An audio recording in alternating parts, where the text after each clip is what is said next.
Good evening. Thank you very much for joining us. I'm Marty Goldman.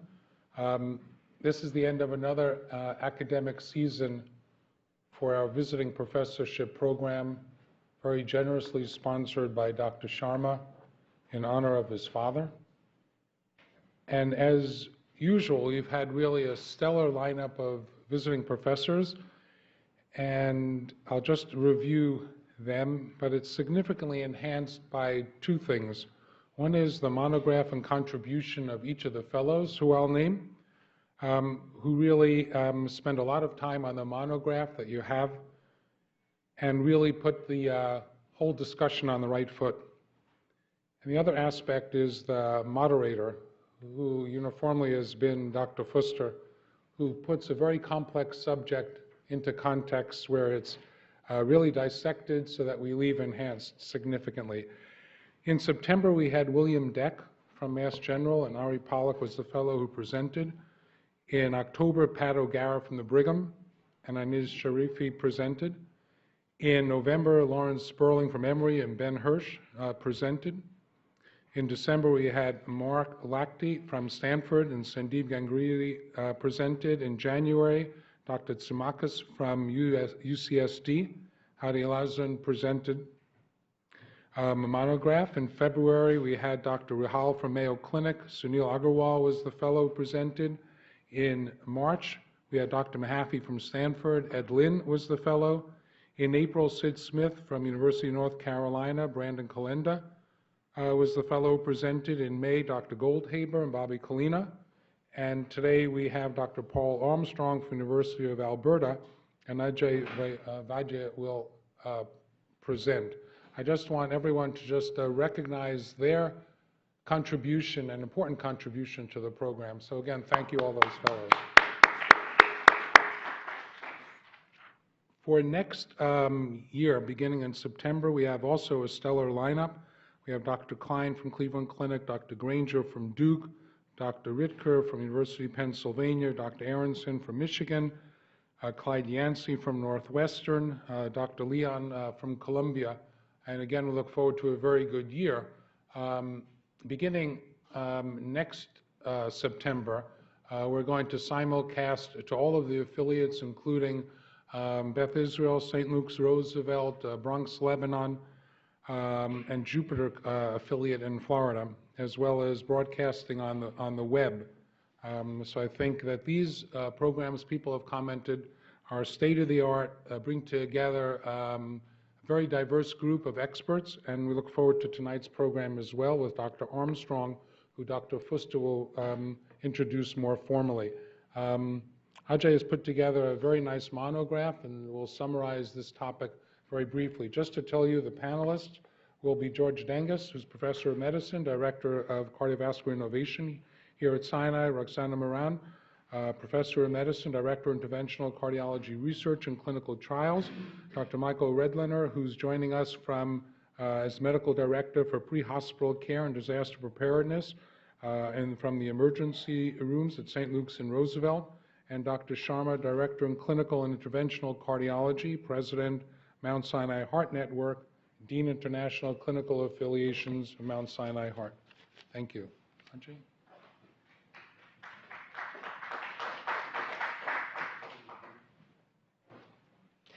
Good evening, everyone. I just want to take a quick moment and say thank you to Dr. Armstrong for coming here today and taking some time with the fellows to really give us insight into his background and his experiences. Tonight we're going to talk about a pretty exciting topic, which is the pre-hospital diagnosis and treatment of acute coronary syndromes. So prior to the era of thrombolytics and percutaneous coronary interventions, acute coronary syndromes were managed in the context of days and weeks, as little could be done to reverse really the underlying mechanism of ischemic injury. The evolution of interventions that could rapidly restore coronary perfusion changed the paradigm in which these patients were treated. The central tenet of revascularization for ST elevation MIs became centered around the idea of door-to-balloon time. Due to the improvements in systems of care in PCI, technique, technology, and practice, door-to-balloon times and STEMI-related mortality have fallen considerably since the mid-90s. But recent study has shown that continued incremental improvements in door-to-balloon times have not yielded significantly improved outcomes. For that reason, The concept of door-to-balloon time or door-to-needle time has been replaced with the concept of first medical contact to reperfusion time. This change highlights that the key issue is rapid diagnosis and initiating early treatment, not only focusing resources from the time when the patient enters an emergency room. In terms of delay between first medical contact and diagnosis, the pre-hospital management of ACS revolves around creating systems to deliver standardized, efficient, and system-wide evidence-based STEMI care. One of these is the hub and spoke care model, which has emerged as the predominant system structure for STEMI care. This structure allows hospitals without PCI capabilities, the spokes, to coordinate patient care with the PCI centers, the hubs, by creating collaborative networks between cardiologists, emergency medicine physicians, insurance companies, and ambulance services. Experience has shown that we can streamline the process and ensure greater use of evidence-based reperfusion therapies, reduce delays, and improve clinical outcomes. Also, the incorporation of new health technology in the era of smartphones and mobile apps and interventions that have the potential to improve delay. Potential targets include systems to initiate therapy earlier, such as incorporating EMS-based physicians or using mobile technology to transmit initial electrocardiograms, as well as real-time assessment of a patient's clinical status with tools such as Google Glass and various smartphone apps.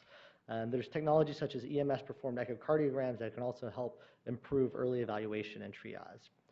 Pathways that bypass the emergency department and hemodynamically stable STEMI patients going for urgent PCI have also the potential to reduce the total ischemic time. In the past several years, there's been greater study on initiating therapy as close to symptom onset so as to mitigate ischemic injury, fibrosis, and remodeling.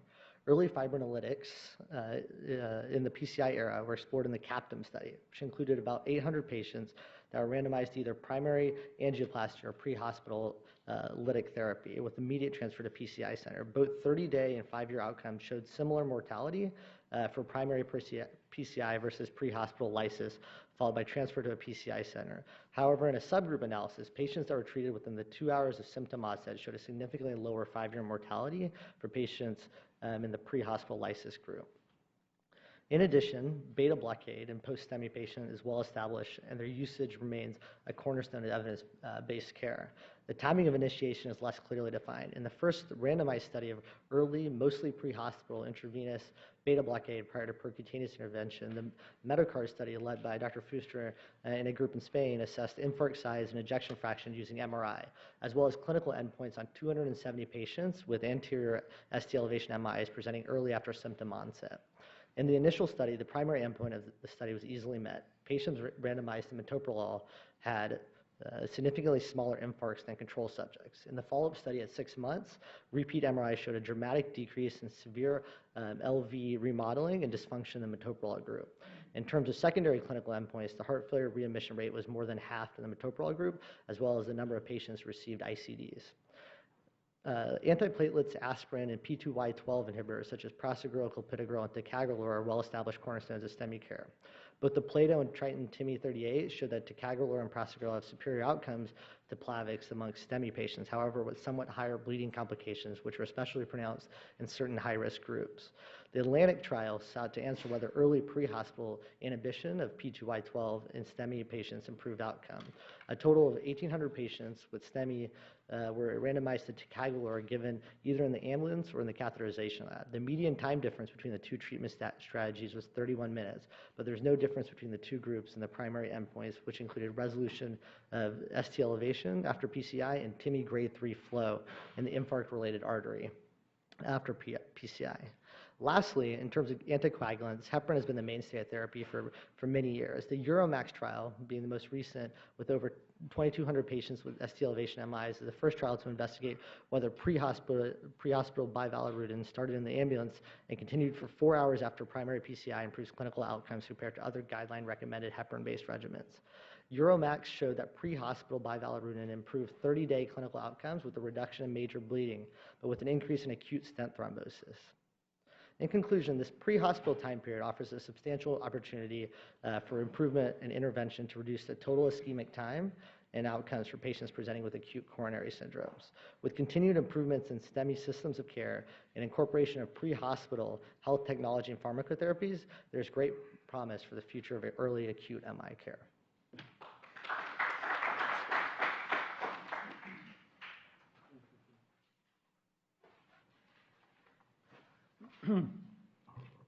Thank you very much. Actually, the topic today has at least 100 trials.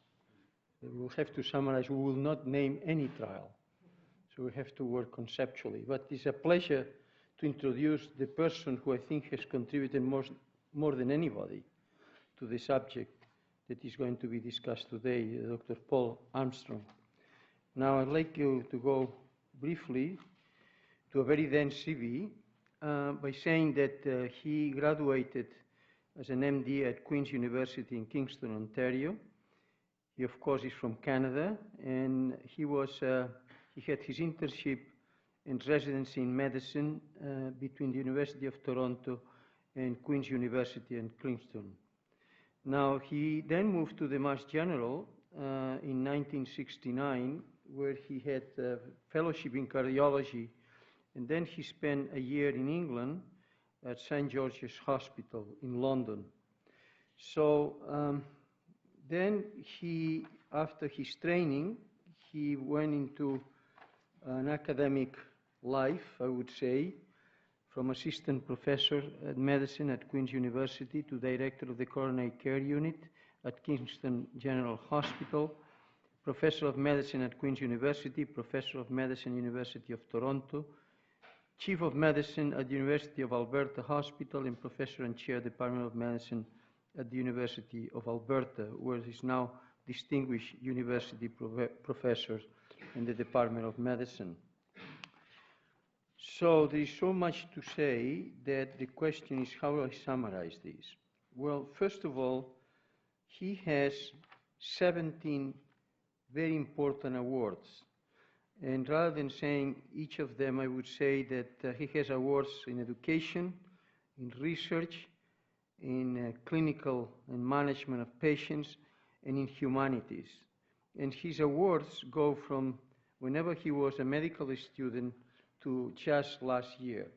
So I give you a summary of 17 awards, and there's no need to go one by one, but obviously he is a very accomplished individual. Now, in terms of professional societies, he's amazing. I don't know what to say. He has been the chair or president of the Canadian Society for Clinical Investigation, of the Heart and Stroke Foundation of Ontario, Canadian Cardiovascular Society, Heart and Stroke Foundation of Canada. I repeat, he was either the president or the chair. The Canadian Society for Clinical Investigation, governor of the American College of Cardiology in Ontario, Food and Drug Administration. He was the member of the Cardiovascular and Renal Drug Advisory Committee in Canadian Academy of Health Sciences. And if I go back to so many other things, he has really chaired almost everything in Canada. Amazing, isn't it? You are not the president, though. You are not the head of the government there. I have to say to you that it's amazing how much he has been able to do. Then we go into research. He has been part of, I counted 60 studies. Most of the studies that will be presented today, he was either in the Safety Monitoring Committee or PI, or playing a very important role. Again, I don't think I have to discuss now the 60 studies that at least I was able to count. He is in the editorial board of all the suspicious journals in the cardiovascular field, 10 of them. Again, I don't have to repeat them. He's certainly in JAC. And finally, his bibliography of more than 700 papers, mostly are papers in ischemic heart disease, but his contribution has been actually immense, not only into the discussion that we have today, where he really has been a pioneer, but also in many other aspects of ischemic heart disease. I need to rest. Okay, Paul, I really appreciate you visiting us today. He's a real, the last speaker of the year, and certainly the last invited professor, and we want to congratulate you and giving you this plaque.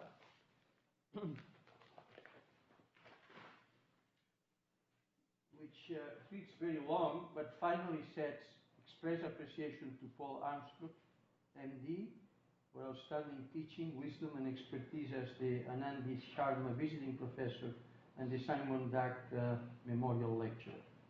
Congratulations.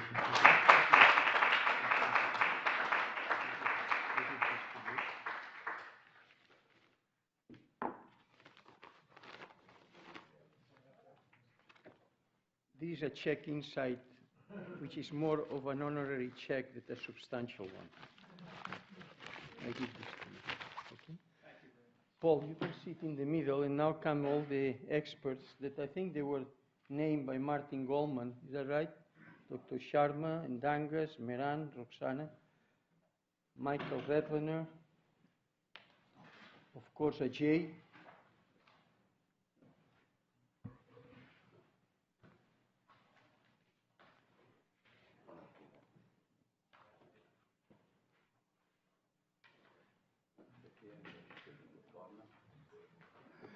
Well, this is an unusual circumstance because we are going to talk about a subject that we have to be very, very precise in the way we talk. If we are talking about timing of patients with myocardial infarction, we cannot talk superficially.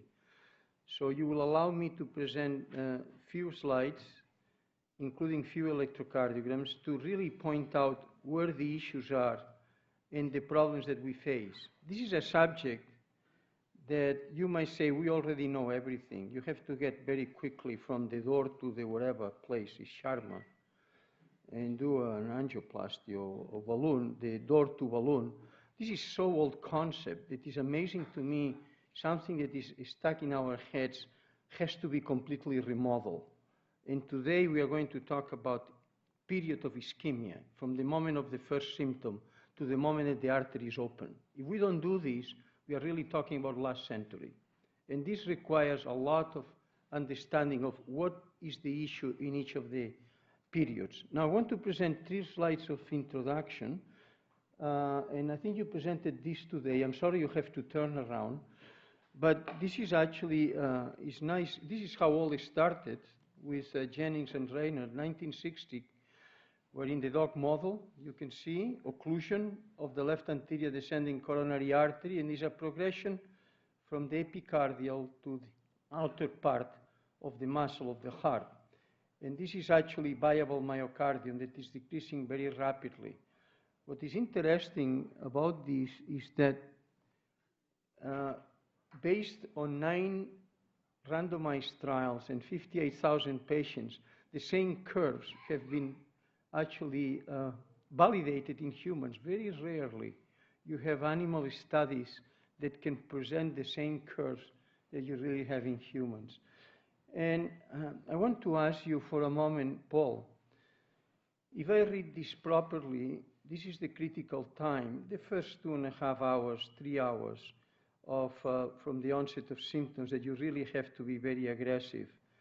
I am interested about your comment when you get into this timing, 8, 9, 12 hours. They say time-independent period, open infarct-related artery. Is this because causes some benefit in a long term that has nothing to do with the really stopping the infarct at these early stages? How do you interpret this? Well, I think, first of all, that we know that there is ischemic injury that is time-dependent to the vessel itself, so that I think the endothelium and the vascular structure that subserves that myocardium is increasingly damaged over that period of time. And you may or may not, I showed, and this audience may not be familiar, but Falcone's JACC paper, which shows so elegantly that as that time elapses, microvascular obstruction increases. And I think what we see then is that the TIMI flow may improve, but the patient and the microvasculature may not. The only other comment I would make is that I am convinced that there are a number of patients where this time from symptom onset is ambiguous, and maybe we can come to that in this discussion, but the stuttering and the winking and blinking and the potential role for arbitrary looks at the electrocardiogram, for example, may give us a better state of play of the biology of the evolving infarct.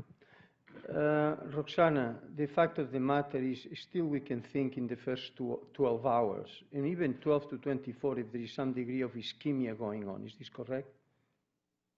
Yeah, no question that there's enough ample evidence now that within the first 12 to 24 hours, Yeah. I think we still can make some differences. But your point is so well taken. The New England Journal article in September of 2013 looked at the last decade of huge reduction in door-to-balloon times with a flat rate in mortality of 10% over the last decade. So we, both in hospital and at 30 days, mortality has not made a difference.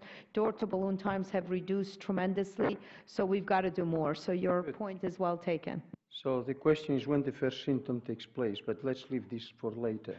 This is if you focus on the last part of the slide, this is an important one, which is from the beginning of symptoms. If you do lytic therapy, you can have a number of problems, but actually you save some myocardium, whether you start at 2 hours versus you start at more than 4 hours. What is interesting, if you do PCI later on, you almost achieve the same thing that with fibrinolysis. The point we are trying to make is that PCI is better than lytic therapy, even if you start PCI later compared with lytic therapy at a very early stage. This is a critical concept that we have to discuss later. Well, I stop here the slides, and let's now move into a number of issues that I think are critically important.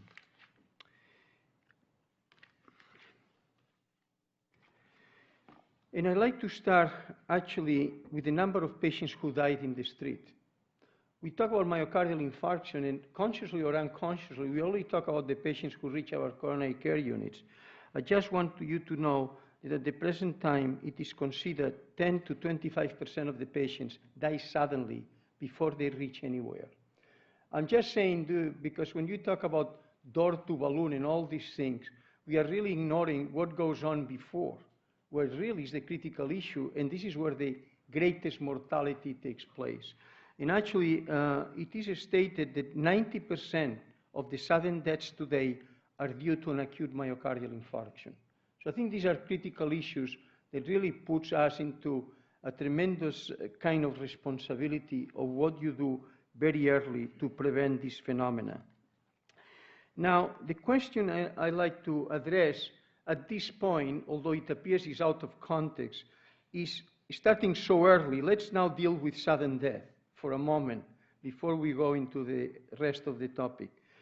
Now, sudden death, would you consider, Dr. Dangas, fibrinolytic therapy at the time of the resuscitation? Would you consider PCI? Would you do an electrocardiogram before?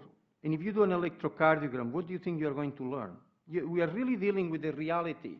This is a large number of people that really drop in the street. You mean doing a cardiogram after we have some resuscitation? Right. Yeah, I think that is a critical aspect that may be underutilized because they're too busy transporting and all that, and maybe missing the time that do an electrocardiogram and correctly direct them to an MI center if indeed after resuscitation there is an ST elevation MI as underlying cause. Thrombolytic therapy would be, I think, too risky and maybe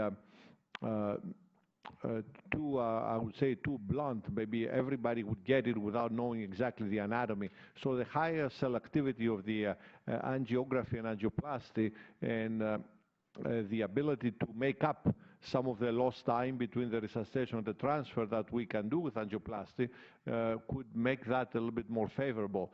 Of course, a wild card is a neurological status after recent resuscitation. Okay, I have a question though. If you do an electrocardiogram at that early stage, do you know 58% of the people will not have ST elevation? How do you manage? I think with our current limited knowledge of of exactly the outcome even of those people who have an ST elevation MI, I would think would be too premature to recommend any management in those who don't even have EKG changes because they could have other aspects of care. Whether a routine coronary angiography as a diagnostic tool might be employed, that might be a consideration. So Paul, the question is so early in the stage of MI that a large number will not have ST elevation, and would you do an angiogram at that time? Well, you've entitled this session Controversies, Mr. Chairman, so if we're talking about a patient resuscitated from sudden death, a sudden death survivor, I would just say, does this patient have a pulmonary embolism? Did he have a Stokes-Adams attack? Has he got a dissection of the aorta? Or he has other factors associated with the apparent normalcy of the electrocardiogram. So I would be governed strongly by the clinical context, whether it was witnessed or not, and how quickly the patient came back to consciousness. And the electrocardiogram would guide me, but I would take your point that this patient could well have ischemic heart disease with a transient episode and a normalized electrocardiogram, but I think the diagnostic opportunities here are pretty wide open. Would you do, Roxana, if you consider pulmonary emboli is 5% of these patients, would you then consider lytic therapy? So I actually would say, since it is a controversy, Dr. Armstrong and Dr. Dangus, that you have a controversy with your husband. Would think that we can easily make all of these diagnoses in the cath lab. So I would be one to say, if you even with a very normal cardiogram, that we basically can make the important diagnoses in which we can make a differential impact quickly by reversing it, bringing the patients to the cath lab. If it's an MI, we can treat it. Even with a huge pulmonary embolism, we can take care of it. Makes sense. So Dr. Sharma, you agree? Everybody gets into your place. Yeah. Well, maybe, ultimately, but the case you described, if there's no clear EKG change at the time of presentation, I don't know whether cath lab is the first stop. We know if there is some issue with the brain, then hypothermia protocol should be instituted, but others still remain ST elevation clear-cut, but I would say that otherwise patients we don't bring. Patients will come, even at present, come to the emergency room, and which we have the cases time to time, not showing any ST changes. We do not bring them to the cath lab for making a diagnosis at present. What is interesting, because the guideline says it's worth it to do it, you don't have a lot to lose, and you have a lot to gain. That's, what is your opinion? This is a patient, I repeat, sudden death, the EKG is not showing ST elevation yet. So currently, now, as we speak, the policy in New York City is that every patient who goes into cardiac arrest gets an EKG in the pre-hospital setting. We as EMS physicians and emergency physicians push to get patients to the cath lab because we want to know a diagnosis for that patient. We think that it's a predominant cardiac cause of death, and we'd like to, if somebody has sudden cardiac death without other complicating factors, this is one of the most common issues. And from my perspective, really it's not only just the person who gets return of spontaneous circulation, but it's the person who has persistent ventricular fibrillation who we would consider sending to the catheterization lab. Thank you. Well, now let's move into the reality. The patient is alive. And this is what happened. This is very important we pay some attention here. This is ischemic time from the first symptom to the successful reperfusion. And what is very interesting is the literature is full of the door-to-balloon delay. This is all here when in fact you are missing, which is 80% of what happens is before you reach that stage. So therefore, we have to pay attention to the first part. And here I would like to start with something that we have failed desperately, is the education of the population. In fact, there are so many studies now showing that a lot of time has been spent educating the population to discover or to realize the first symptom of myocardial infarction. And actually, ideally, according to guidelines, if you have chest pain that you never had before and is new, you should not wait more than 5 minutes to call the appropriate people. Now, what is interesting is the average time that is in most of the studies today by which people react is about 3 hours. So, Paul, why we have failed? We are not educatable.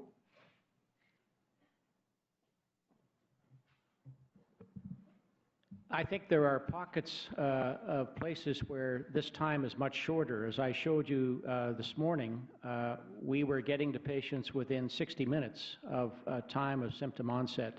So I think there are communities that are more sensitized to this, but I would take the opportunity to say that we have more trouble with the women than the men as it relates to this.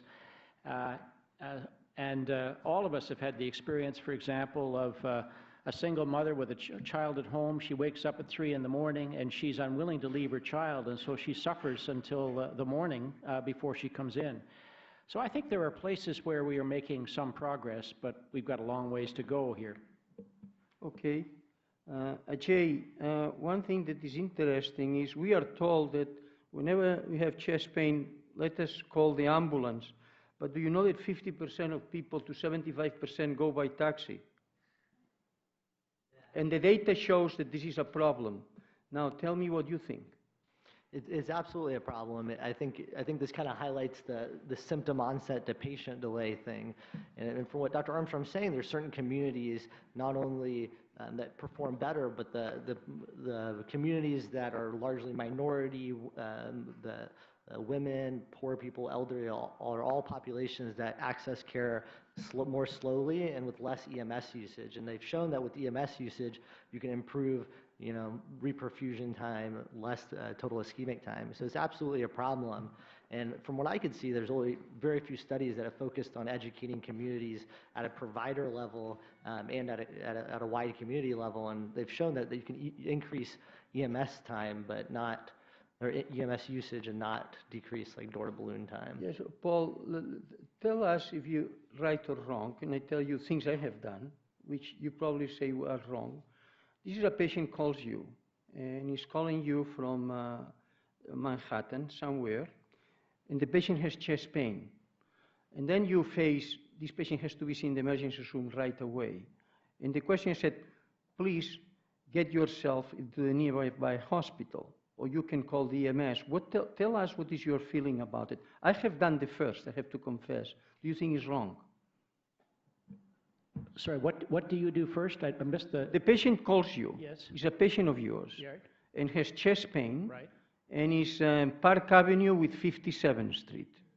And the question is, to me, to call the EMS, it will take longer than the patient going to Cornell, which is in that area, or to Lenox Hill. This is my question.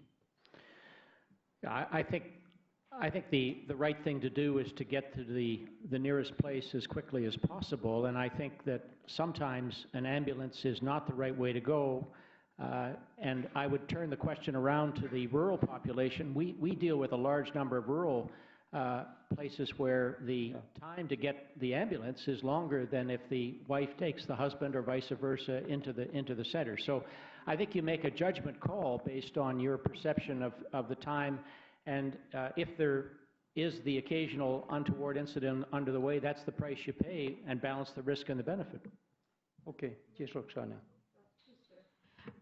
We at Mount Sinai, as are pretty much every institution in New York City now, are part of, and you, I'm sure you're on our calls, are part of the American Heart Association's pre-hospital STEMI care, where at the moment we're discouraging patients. We don't want patients to just come on their own. We want them to go into the ambulance, because the pre-hospital care, and maybe Michael, you want to expand on that. The pre-hospital care sends the ECG directly to the hospital, nearest hospital, or the PCI center, and the dedicated personnel there actually direct the care and get the patient straight to the lab and bypass the emergency department. I don't know, Michael, if you want to talk about that. And the point is that we've been able to, over the last year and a half, 2 years of this program, across New York City, there's been a reduction of about 30 minutes in the transportation time just by institution of this particular program that is now something that all of us are a part of. Michael, do you want to? Michael, can I ask you, you're going to answer the Roxana, but I want to expand the question. Now, all the guidelines say that the emergency system needs to have an EKG available to be transmitted right away by automated way, wherever it is, and then within 5 minutes, the diagnosis should be made, and then the diagnosis should be right. We will discuss this in a moment. But the question is, in this country at this moment, this was just published in JACC, in this country at this moment, only 27% of the emergency systems that go for a patient with infarct have the people capable to do what we are talking about, an electrocardiogram. Having said that, I want you to answer this, and then Paul also, and then tell us what happens in New York, of what Roxana is saying. It's not 27% in New York, it's 100%? That's what I'm asking. So just to answer the first part of the question, there are many components to a system that need to be in effect in order for that simple process of an EKG done on scene to make it to the hospital, to the cardiologist who's going to do the intervention. And so there's, I don't know the study that you're speaking of, the newest one, but there's many studies that show that there's so many different types of system delays and equipment and various nuts and bolts of this process. And that's what it ends up being. It's the nuts and bolts of the minute-by-minute delays that affect the overall care of patients throughout the country. What I would say about New York is really that the system has been in place for now, pre-hospital EKG transmission has been in place for I believe it's over 5 years, where every patient who has chest pain should get a pre-hospital EKG, and that EKG, if it shows STEMI, either by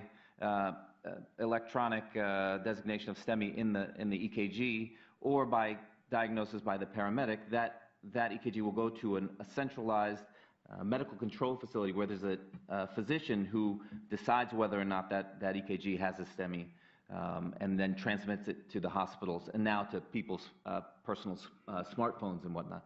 The newest process that we've inputted is this direct-to-cath protocol, which really identifies STEMIs that are really unquestionable or have very little question about them being an actual true STEMI. So it's 2 millimeters of elevation or greater in 2 contiguous leads, whereas all STEMIs are 1 millimeter elevations or above. So it's really the true STEMIs that get put into this category of direct-to-cath. They don't want any complicated cases going straight to the cath lab. Those cases are evaluated in the emergency department. But what Roxanne is saying is true, that the times have come down. So the bottom line, I want to be very sure, the bottom line is in New York, contrary to Chicago, has 100% EKG done in the emergency vehicle. New York City only. New York City. Not in the state, because New York City region. It was Excuse me, who is paying for that? But that's the whole thing. This was actually discussed in Department Advisory Committee of Department of Health. The state did not have any money, but the fire department of New York City, The fire department. fire department, they took the initiative. So this is their program, which has now been put for action. So it's only for New York City. But AHA also paid for a substantial amount, actually. AHA was behind it as well. Yeah, it's behind it, but no money is given. I can tell you, I have the date. Fire department. It's the fire department. Well, anyway, Paul, are you impressed about New York City? So, well, I have to say that there are interventional cardiologists not represented here in this city who have thanked us for doing the STREAM trial, because they say they have trouble transporting patients across Manhattan in a timely fashion. And I would go back to the 4 questions that I would remind the audience of that I mentioned this morning that we put in the 2004 guidelines. What is the time from symptom onset? What is the risk of the STEMI? There's a spectrum of risk. What is the risk of lysis? And what is the likelihood that one can reliably achieve 24/7 a timely PCI? If you can do a timely PCI, get on with it. But if you can't, then don't deny the therapy that is life-saving. Well, the data certainly shows that having an EKG done, it really saves a lot of time. But I'd like to point out now the number of failures in not knowing what the EKG means. And we have the data, and I want to present to you 10 EKGs in the next 5 minutes, just to show you what the problem is, and then I will be presenting to you the data by a very good group, which is the Minneapolis group that really has worked on the EKG like the group here in New York. So let me go over. All right? If those of you, I can ask the question, but I put the answer in the bottom just to be sure that I don't embarrass anybody. Okay, this is an acute myocardial infarction. The only thing, frankly, is a concave type of elevation, but is segmental rather than a convex. But this is the very early stages where the T wave is elevated. Once the T wave is still up, you can have a concave elevation of ST. But this has created some problems, because in general it should be a convex. This is very common in young people. Again, very prominent T waves, and in the way that T wave takes off in an oblique way, this is, you have seen such electrocardiograms. And the people says, well, if I have a history, it's no problem, but the problem with the diagnosis of the EKG that is done in the emergency system, there is no history. An EKG is transmitted and you have to give the answer. You don't have any idea whether the person, the problem, the pain, and so forth. This is one of the problems. Very typical. Here is very common, but is the J-point notch is giving you the fact that this is not an MI. Then I will present to you the data of where the failures are. Acute pericarditis, very diffuse and concave, okay? It's not localized. Severe LVH, right precordial leads, we all know. But the T waves in the left precordial leads gives you the sense. Left bundle, we are talking about non-ischemic ST elevations that you see. And the left bundle is the fact the elevation is in the opposite way than the QRS. When in myocardial infarction, the elevation is you still have a QRS that is elevated, that goes in the same direction. That's critical. It goes in the opposite way. A right bundle.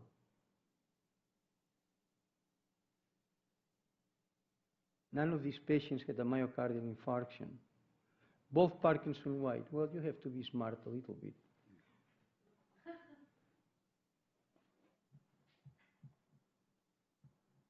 Type 1 Brugada. Takatsubo, good luck to you. All right, having said this, let me now look at what are the statistics at the present time by a very good organization, which is in Minneapolis, where they have a fantastic organization in terms of EKG in the ambulance and so forth. And this is the problem, etiology of false positives and inappropriate activation of the whole system. And you know, this happens in about 25% of people. To 30% you are wrong. So, and this obviously is a problem for the catheterizers because you really activate the system and you waste a lot of time and then frustration, cost. Is that right, Dr. Sharma?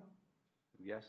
Well, and here you have the most common that I mentioned are the most common patterns that actually lead into trouble. Paul, what is your opinion of this? Because this is a real issue. So the first, great points. The first thing I would say, Valentin, is that take the opportunity when the diagnosis is in doubt to observe the patient and repeat the electrocardiogram in the 15 or 20 minutes, because if the electrocardiogram is fixed and the patient is changing situations, then it may well be that this is a chronic legacy associated with an aneurysm or left ventricular hypertrophy. If the patient is presenting with good symptoms, even though a third of left bundle now we know are true STEMI, those patients have a bad prognosis. And so I'm much more aggressive in the setting of genuine ischemic chest pain in a left bundle than I am in some of these other circumstances. But there's nothing wrong with taking a little time. When I first started working in Toronto, I was introduced to the young black male smoking cocaine and coming in confused with nondescript chest pain and early repolarization. There again, take a little time because the electrocardiogram will stay fixed and the patient will change. So I think there's a need, an interaction for clinical gestalt and medicine and repeating or doing an echocardiogram sometimes if you're questioning whether there's an LV dysfunction in the situation in the emergency room. I think the echo which we have done, many of these cases which you just showed, when questionable, that echo really will tell you if absolutely no wall motion abnormality is unlikely that it's a patient having MI. I agree. I was going to make that comment. The echocardiography can be very much of an alliance. Michael, do you have any comments? You see these people coming in. I would comment from the EMS perspective, which two things I would say. One is that I think that I'm on the other end of the spectrum to all the cardiologists in the room, I think that we should tolerate a certain amount of false positive in order to capture all of the patients that are going to be true positive STEMIs. The second piece is that there needs to be clinical gestalt and quality control put into the system so that there is a better accuracy in terms of the diagnosis. When we train paramedics, they're taught all of these false positive mimics for STEMI, and so we try to get them to the level where this diagnosis is more clear. However, I'd prefer for them to catch a STEMI than to miss one. All right, we have to continue. We talk about the symptoms, the problems, the symptom onset. This is improving the EMS activation, and we talk about the electrocardiogram. Let's now focus attention here, Paul, and that is, interestingly, in this country, only 25% of the medical centers have cardiac catheterization capabilities. 75% do not. So here comes the first question. What happens if you are at a certain distance, and how do you manage?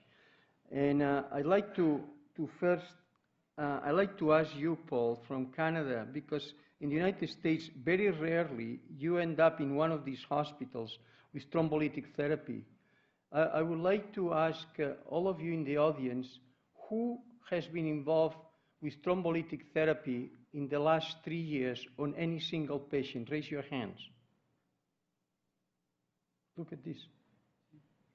So, this is very interesting because, as you will see in a moment with the guidelines, we should be doing lytic therapy all over, and we are not. And I'd like to really get into this issue.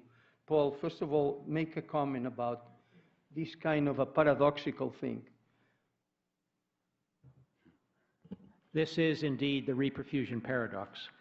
And that looks like it's about 3% of the audience that have raised their hands, Dr. Fuster. So I think the notion that one size fits all, which I think the Mission Lifeline and the Door to Balloon focus has articulated, is time to be revisited because of the new data. The second thing I would say is that half-dose fibrinolytic in the elderly is a safe and effective approach. We believe that's hypothesis generating. We've studied it in the STREAM trial and published that data.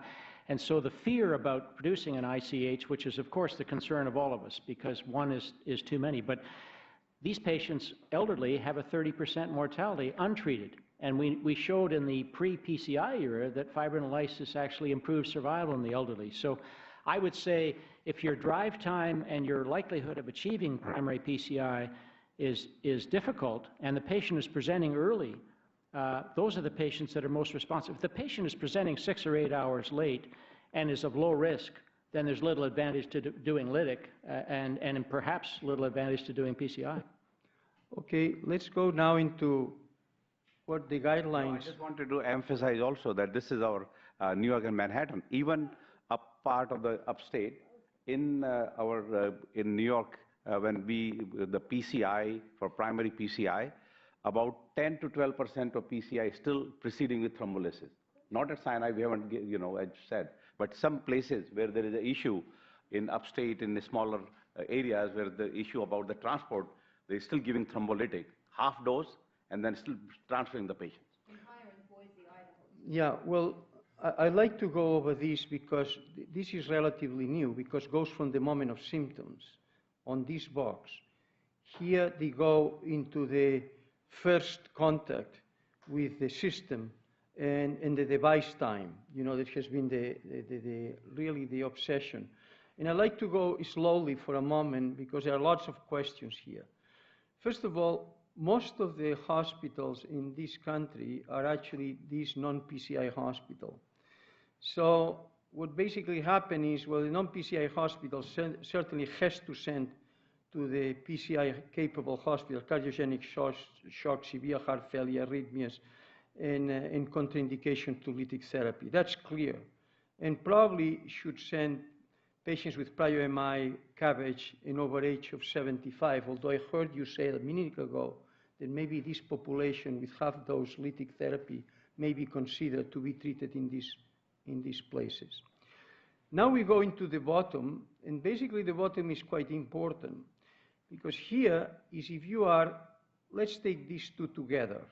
If you are within the first 3 hours of symptoms, it seems to me that lytic therapy at least would be justified. Is that right, Paul? Absolutely, and within that first hour, you have a 1 in 4 chance of aborting the myocardial infarction entirely. Exactly. That's when the clot is most sensitive. Well, this is actually quite important, particularly if after, you see the patient at these minutes. If you see the patient that within the symptoms is very close to 1 to 3 hours, then you have the following question. Do this patient transfer to a PCI place, or should this patient have pharmacoinvasive therapy? Why? Because 40% of the patients who do lytic therapy, they occlude. And therefore, you have to send the patient to the center with angioplasty or intervention. So here we have less than 120 minutes.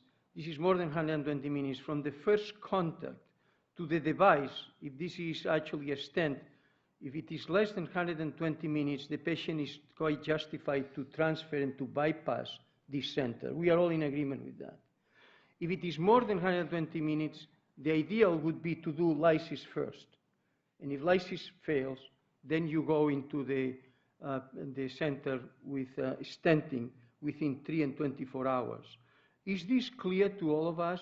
I want to be very sure. This is actually this is all the same. And that is, you really bypass the center with no PCI if the timing to have the PCI is actually less than 120 minutes. Is this fair? Well, I mean, that's really makes sense and clearly with the data. But in real life now, there's so much push about the primary PCI, even with the inherent delay. Actually, that is not happening. All patients are, whether it's a delay or not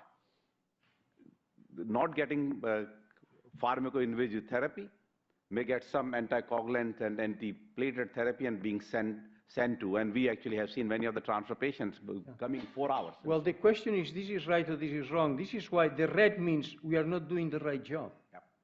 This is actually the problems we are facing. And that is why a patient who is going to have more than 120 minutes to get into an opening, you don't do lysis at the time that is in the local hospital.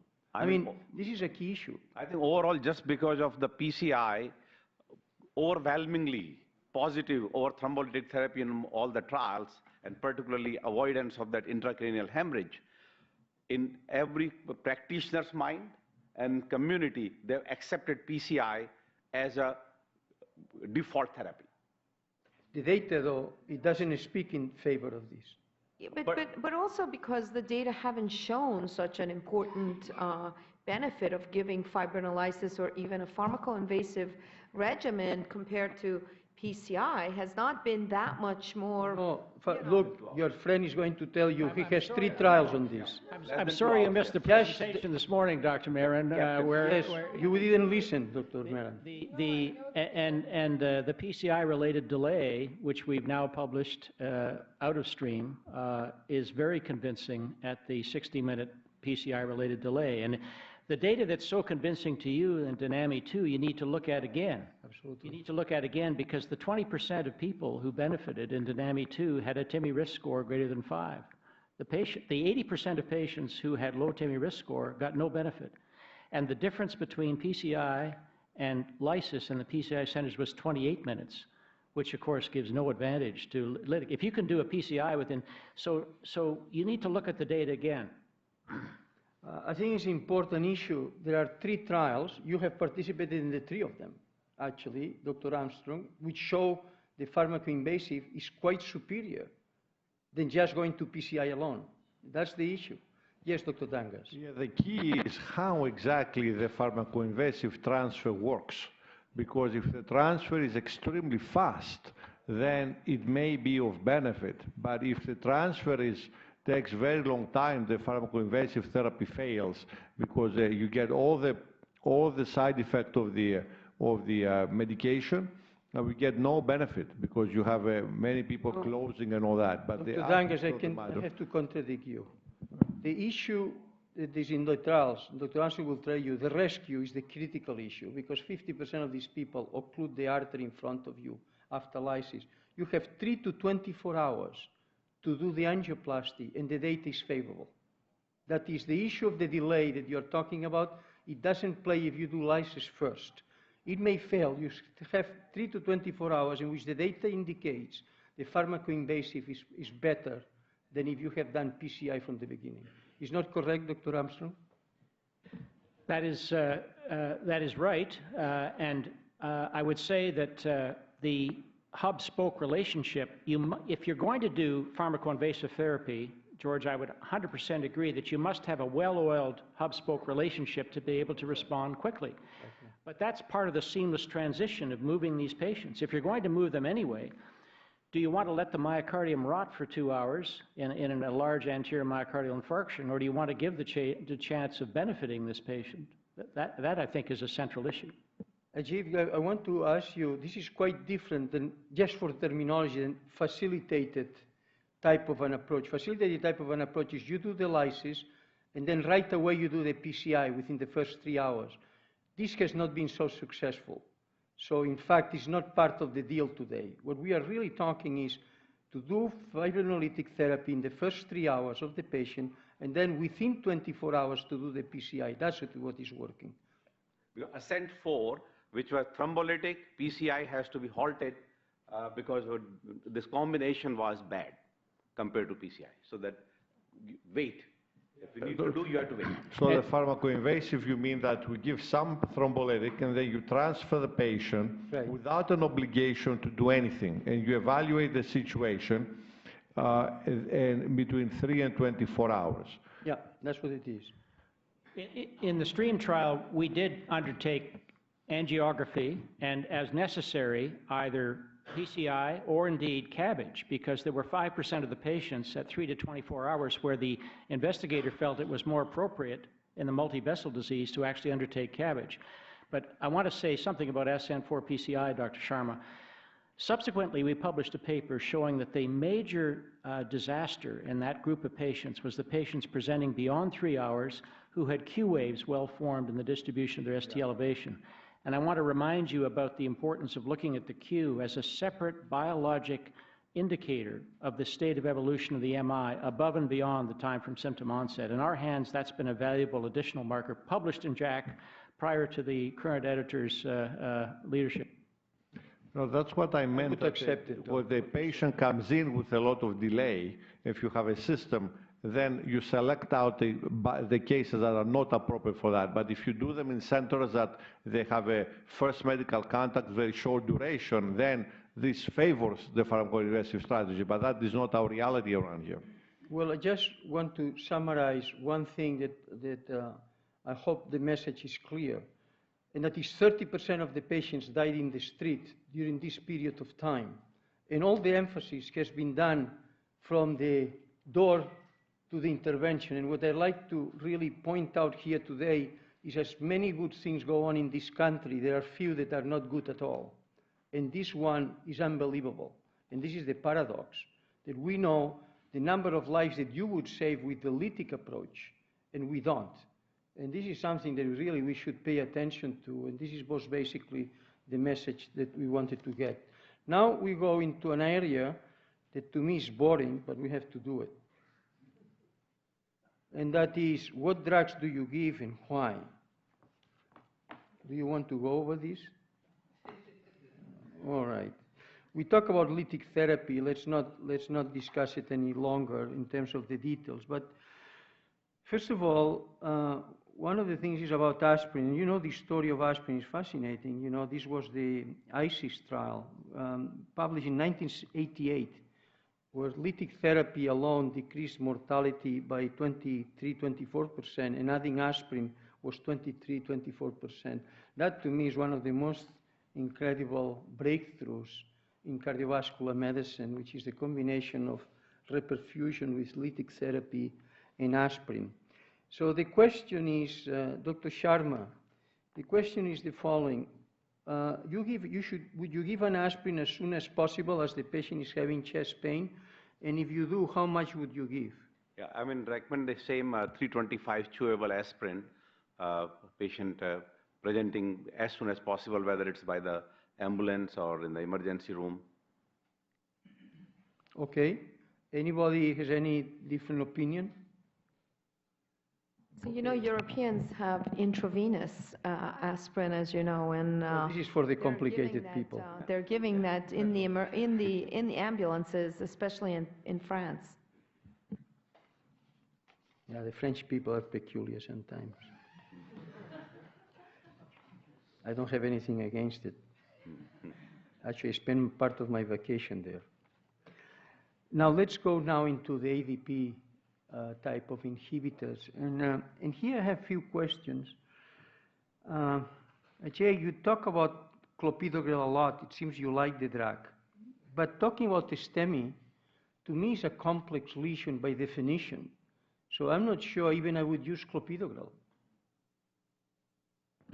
Yeah, I would agree. Like, I think that clopidogrel has kind of become the drug that was initially studied the most because it was, you know, the earliest one that showed significant benefit. But I think with the Triton TIMI 38 and the Plato study, they've showed that both of those drugs have, you know, better effects with STEMI patients. So I think looking at the subgroups and making a decision early about who should receive that, both of those drugs is going to be the important key. I think in the pre-hospital setting, much of that risk stratification is not done because there isn't a system to do that, but I think that is a potential way to impact outcomes. And then there's less resistance to the drugs when you use pasugrel and ticagrelor, is this correct? Absolutely. I mean, and therefore they now by the class 1, so we, you know, those for the STEMI patients, particularly if available.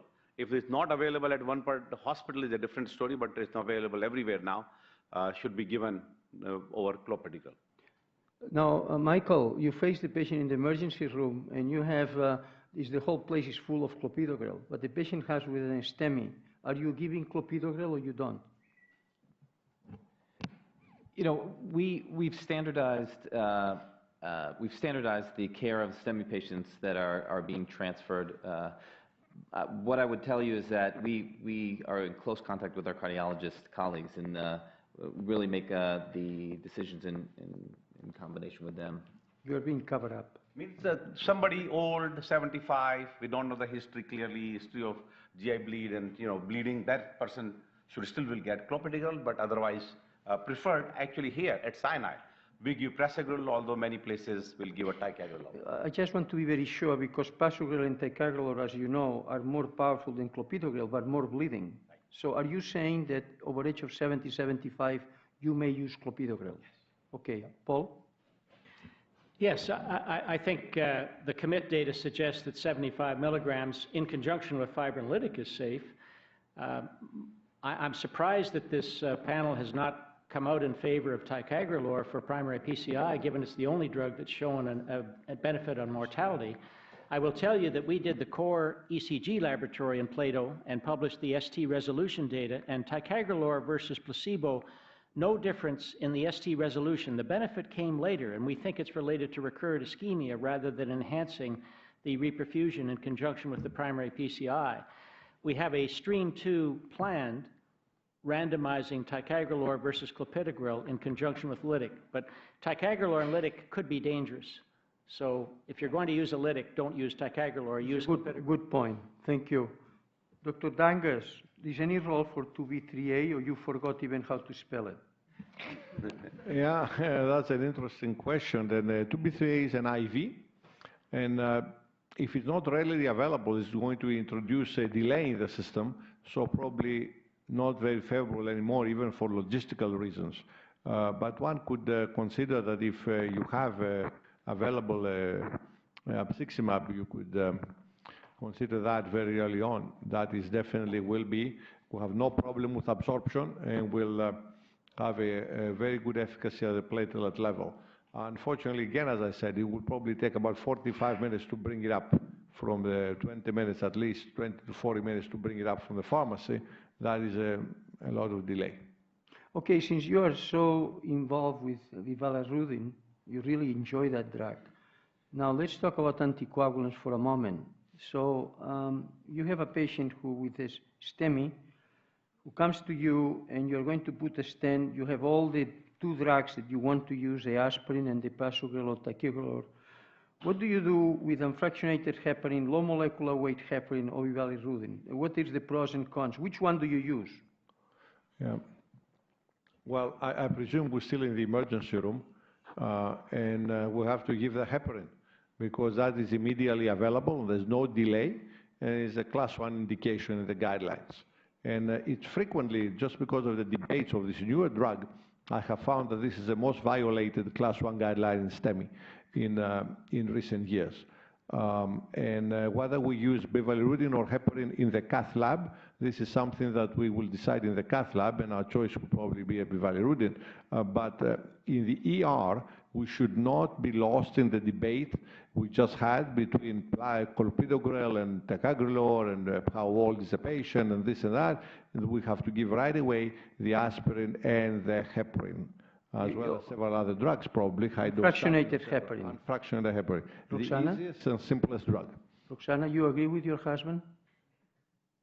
I agree with the opinion of the unfractionated heparin immediately at the time, especially in the emergency department. Now, if there's any delay, we'd rather just send them right up to the lab. And in the current era of bypassing the ED, we're going to just bring them up, and most likely we'll use Vivalarudin. But I still want to come back to this antiplatelet regimen. I wish that we could set up the same systems in our own emergency departments to be sure that ticagrelor is made available, because I do believe that that particular drug, studied in the way, as Dr. Armstrong said, does have a mortality benefit in the STEMI population, as well as prasugrel also showing in the patients undergoing PCI, for primary PCI, certainly a huge benefit. So we do need to implement that in our entire Mount Sinai system. Hopefully you'll make that happen, Dr. Fuster. That's a good point. Thank you. Just coming, majority of patients, whether ER or transfer, getting a 70 units per kilogram of heparin. Our units are usually 4,000, and no other anticoagulants. Rest is all in the cath lab. And if it's destined to PCI, although there's some data using the low molecular weight heparin, but we discourage it because then it becomes the whole anticoagulation issue more complex for us. Excuse me, what do you do when the patient arrives with the unfractionated heparin? Do you change it for Vivalarudin? Yeah, basically, it's actually in the trial showed that if you received unfractionated heparin, and then you change to Vivalarudin, actually the benefit or only negative point of early stent thrombosis significantly reduced. So yes, irrespective of the heparin, we actually have, or for that matter, heparin potentiated the effect of Vivalarudin in STEMI patients. Thank you. The final comment about drugs is actually beta blockers, and I want to summarize. The beta blockers, actually the first study was the TIMI study in 1991.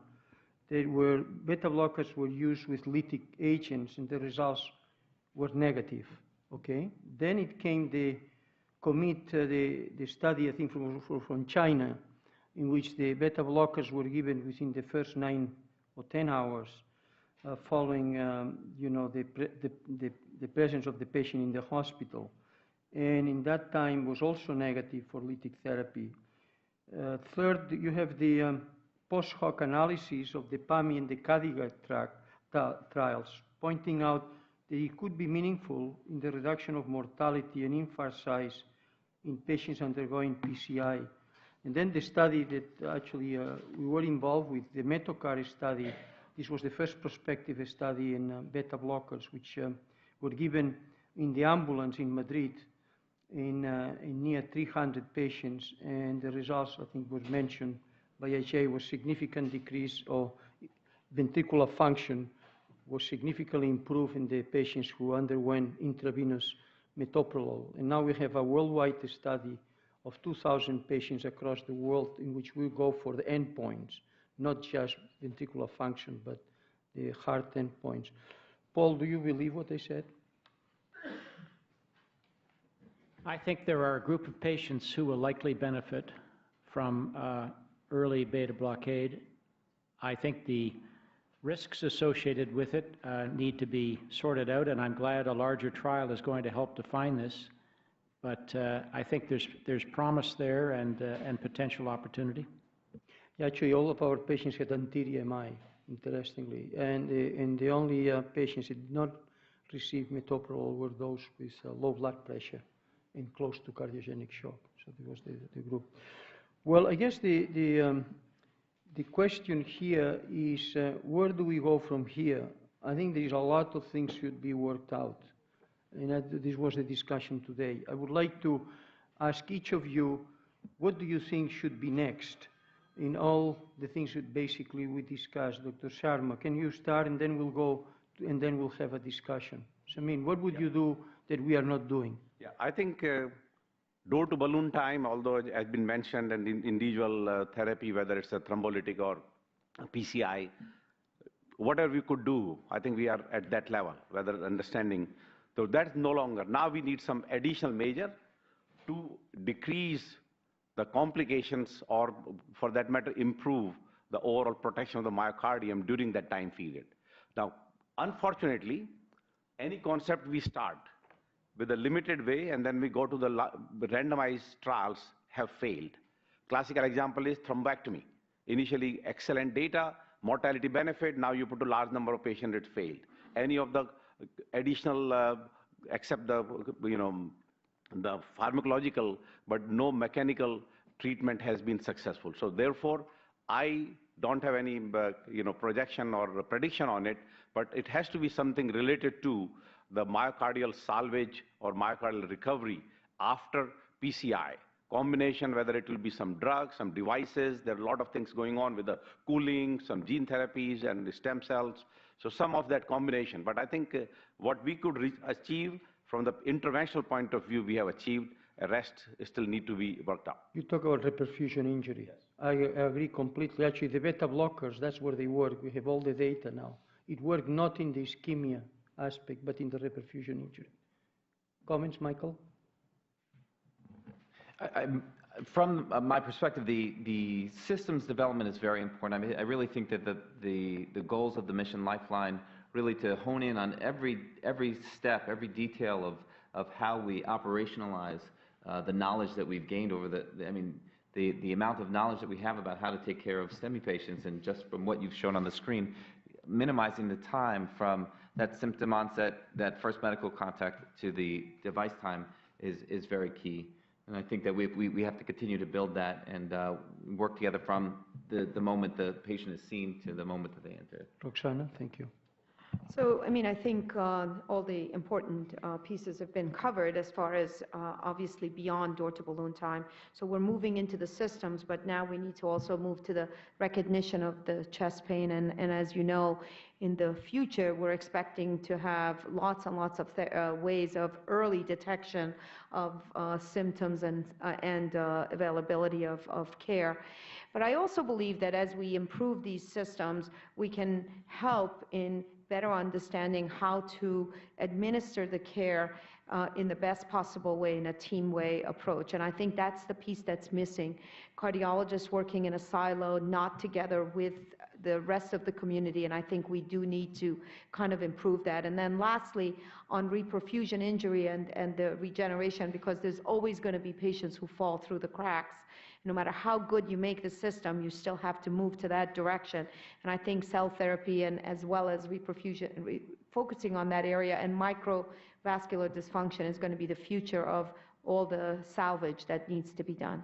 Do you think will be cables that you will have that will transmit wireless when you have some degree of ischemia? I'm sure this is coming. I mean, I can tell you that Google is already working on some of this with, as well as you know, CardioMEMS and all these other devices that are looking at very early STT wave changes for detection.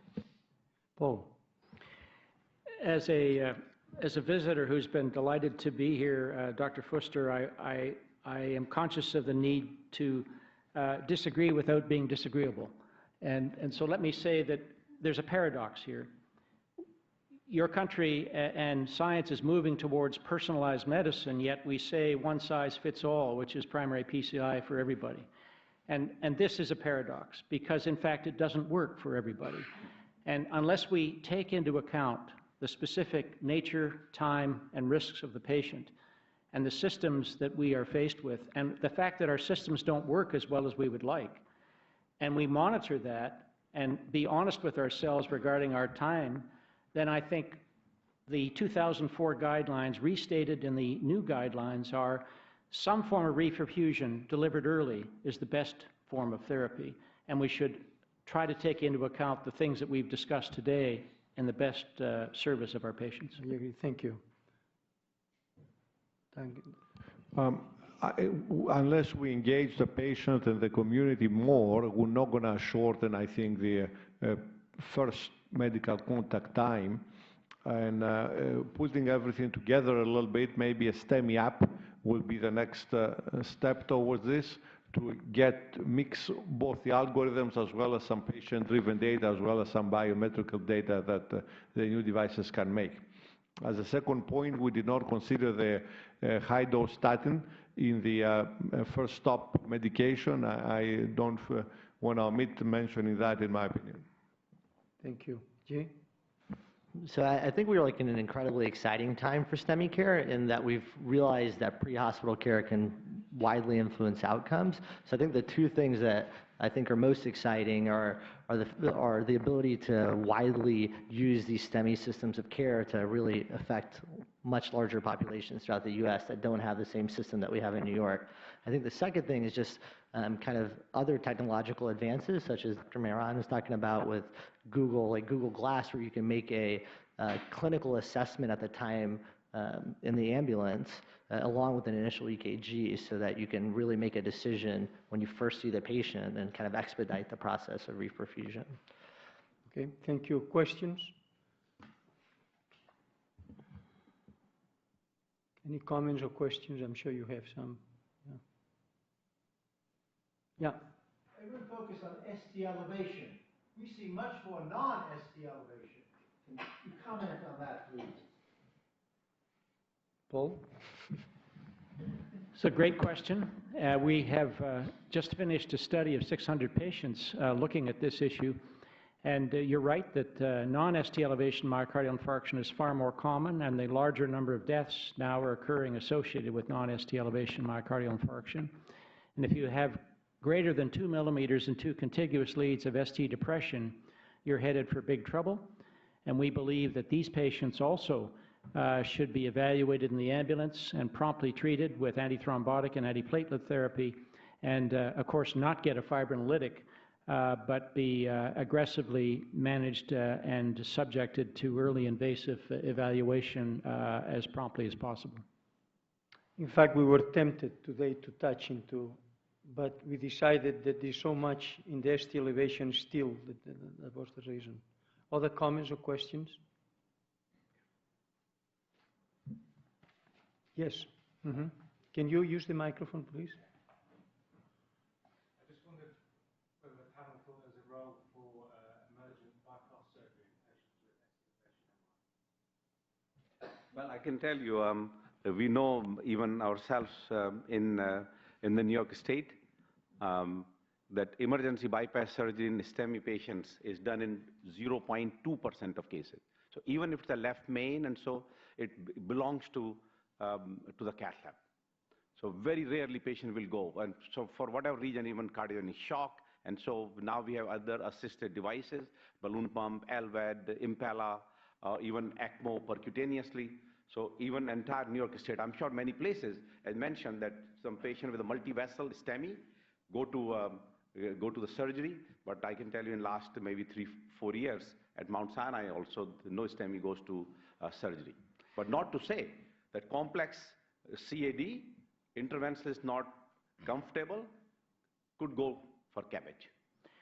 May I add that in the 3 to 24-hour window in STREAM, where patients who successfully reperfused were evaluated in the catheter laboratory, the opportunity for sober second thought by the interventionalist led to the performance of coronary bypass surgery in 5% of that group, because they saw the extent of the vessel disease, the patient was stable, the initial reperfusion had occurred through fibrinolytic, and the decision was to move to timely CABG in a more measured way within the first 24 hours. So that's another option that can play out in this circumstance. Sure. Final question, comment? Okay, thank you very much to all of you and to the speakers. Thank you.